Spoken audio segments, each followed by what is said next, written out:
Well, something happened. The Raptor did a thing. It stopped, just turned off. And I think I might know why, but I don't know for sure. So I'm heading over to the shop. I'm going to run some codes. I'm actually not expecting to find any codes, but what plagues the SVT Raptors, the Gen 1s in particular, is Fuse 27. And if you watch some of my other videos, you'll see that it's been sitting on my shelf for a while because I anticipated this happening. So I got lucky and it actually restarted when I turned the key immediately. Thank goodness. I didn't want to be stuck in the school car line holding up traffic because those people are ruthless in that car line.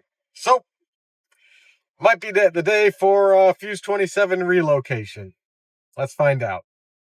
The first thing we want to do before doing anything electrical is to disconnect the battery. You'll see that there's a big wiring harness that runs in front. Just use a little pry bar and slide those out of its position, and then also unclip the entire fuse box to be able to locate the wires underneath, and that's where we'll be working.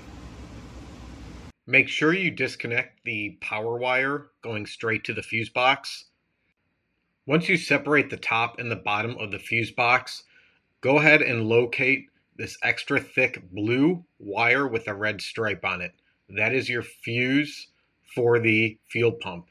Go ahead and cut that and leave enough of a pigtail coming from the fuse, but also give yourself enough room on the whip to be able to add in the new wire.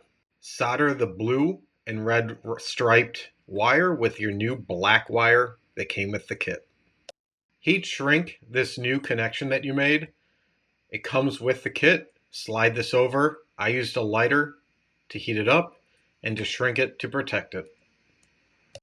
Now you want to start putting everything back together. We now have a larger, bigger fuse for the fuel pump. Fingers crossed that this now solves my problem. Moment of truth.